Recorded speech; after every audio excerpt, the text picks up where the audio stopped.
Hi friends, আমরা আগের ক্লাসে এসেন্স অ্যান্ড ডিটারমিনেন্টস অফ এথিক্সের টপিকটা শেষ করেছি। এই ক্লাসে আমরা কনসিকুয়েন্সেস অফ এথিক্স কমপ্লিট করব, আর এরই সঙ্গে আমাদের প্রথম চ্যাপ্টার কমপ্লিট হতে যাচ্ছে। এই টপিকটা খুবই ছোট, মনে হয় না 1-1.5 মিনিটের 2 মিনিটের বেশি বড় ক্লাসটা হবে, এই ক্লাসটা হবে। আর একটা কথা বলার যে ইন্ডিয়ান ইকোনমি সাবজেক্টটা অনেকটাই কঠিন।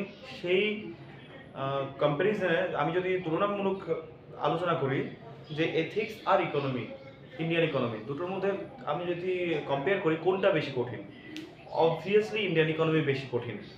এথিক্স অনেকটাই সহজ। আমি জাস্ট বলা হবে প্রথম চ্যাপ্টারটা কনসেপ্টটা বুঝতে এথিক্স, ভ্যালিউ আর হচ্ছে মোরালিটি, এই টপিকটা বোঝার জন্য আমার 2-3 দিন টাইম লাগছে। বিভিন্ন রকমের জিনিসপত্র স্টাডি করার পর আমি বুঝতে পারছি।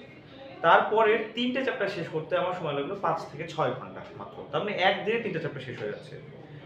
আর টপিকগুলো ছোট ছোট এবং এমন সহজ টপিক যেগুলো কিনা তুমি দেখলেই বুঝে যাবে হ্যাঁ এগুলো আমি জানি। তো দেখো, consequence of ethical behaviour. Ethical behaviour তুমি যদি করো তাহলে কি পরিণতি আসবে?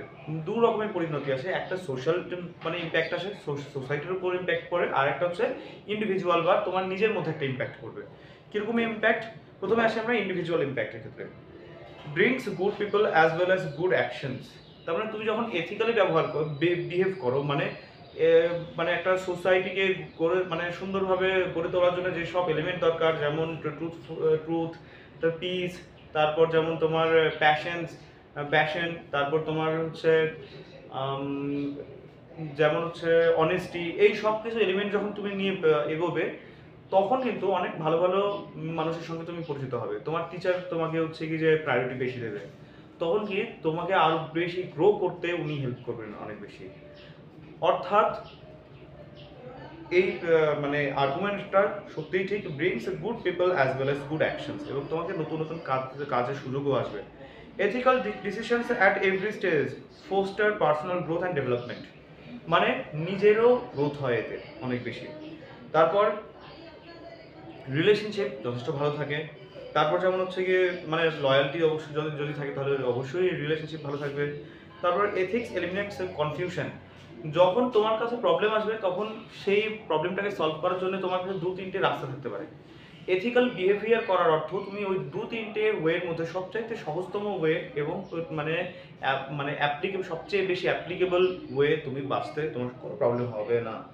তারপর যে মোরাল ম্যাপ একটা তুমি যদি কোনো একটা পার্টি ভালো এথিক্সের মধ্যে দিয়ে যাও, তার মানে সেখানে এথিক্স তো গঠনই হয় অনেকগুলো ভালো ভালো মোরালসকে একসঙ্গে নিয়ে। তার মানে তুমি একটা মোরাল ম্যাপ পাবে যে আচ্ছা আমি এই 20টা মোরালকে একসঙ্গে নিয়ে এগোবো, ঠিক আছে? এটা গেল আমাদের impact of ethical behaviour on individuals. এবার আসে সোশ্যাল মানে সোসাইটির উপর কি ইম্প্যাক্ট করে। তারপর সোসাইটি একটা মানে কোনো একটা পার্টিকুলার সোসাইটি সার্ভাইভ করে যায়। সেকেন্ডলি ফ্যামিলির উপর ইম্প্যাক্ট করে।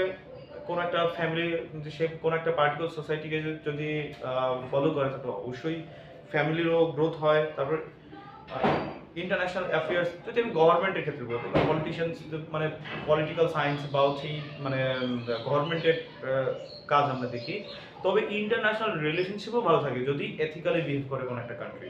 তো এভাবে আমরা আমাদের নিজেদের অর্থাৎ ইন্ডিভিজুয়াল এবং সোসাইটির উপর ভালো ইম্প্যাক্ট আমরা আনতে পারি। আচ্ছা, লাস্টে আসি আমরা যে এই মানে essence determinants and consequences of এথিক্সের মানে last conclusion, the golden rule.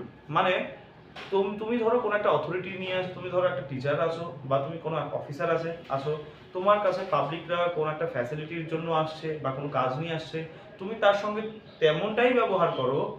তুমি ধরে নাও যে তুমি সেই সিটিজেন বা তুমি সেই লোকটা, তোমার সেই জিনিসটা দরকার, তো অফিসারের কাছে গেছো, সেই অফিসারটা তুমি ভাবছো যে আমার সঙ্গে যেমনটা ব্যবহার হওয়া উচিত অফিসারের দ্বারা, ঠিক তেমনি এই লোকটারও সেইটাই উচিত, সেই জিনিসটাই সে প্রাপ্য। এরকমই একটা ব্যবহার সেই লোকটা বা সিটিজেনটা বা হচ্ছে যে কাস্টমারটাই প্রাপ্য, যে আমার সঙ্গে এইরকম ব্যবহারটাই যেন হয়। আর এরই সঙ্গে আমাদের এই চ্যাপ্টার শেষ হলো। কি পড়লাম আমরা?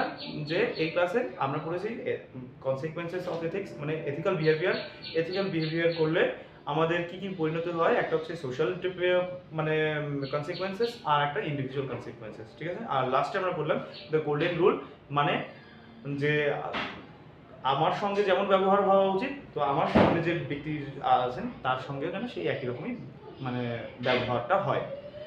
তো ঠিক আছে, এই ক্লাসটা এখানেই শেষ হচ্ছে এবং চ্যাপ্টারটাও শেষ হচ্ছে। নেক্সট ক্লাসে আমরা হিউম্যান ভ্যালু স্টার্ট করবো, ঠিক আছে। সঙ্গে থেকো।